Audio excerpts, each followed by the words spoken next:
What the fuck? Would you look at that? We just got a scary email from one of our subscribers. It says, I was on a flight from Denver to Atlanta, and we had to make an emergency landing in Oklahoma City.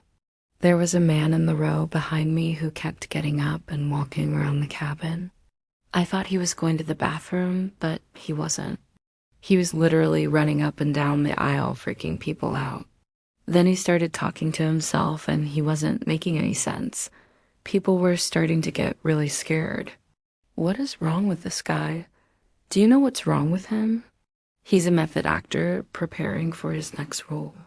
That's what's wrong with him. That, or he's completely insane. But it gets worse. We got another email. This one's from the news. They said they got a call from a New York airport.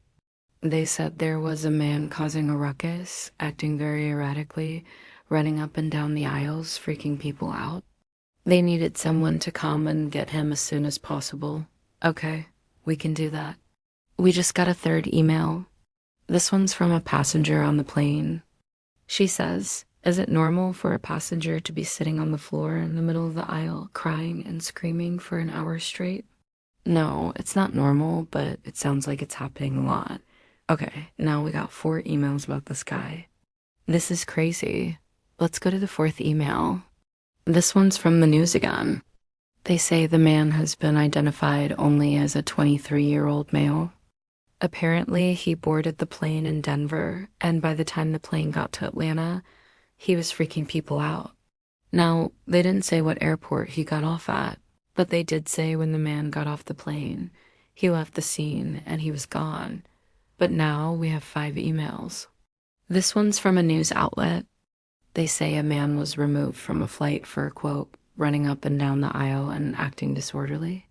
The news also said the man was, quote, disoriented and confused. And now we have 6 emails about this guy. This one's from a local news outlet. They got the statement from the police, and it says officers responded to a call about a, quote, passenger who was being uncooperative and would not follow the instructions of the flight crew.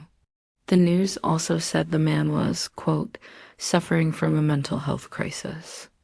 Okay, so the man was taken into custody without incident, and he was, quote, transported to a local hospital for an evaluation. So everyone got their happy ending. Except for the poor guy who had to sit next to him on the plane. Holy crap, what a story.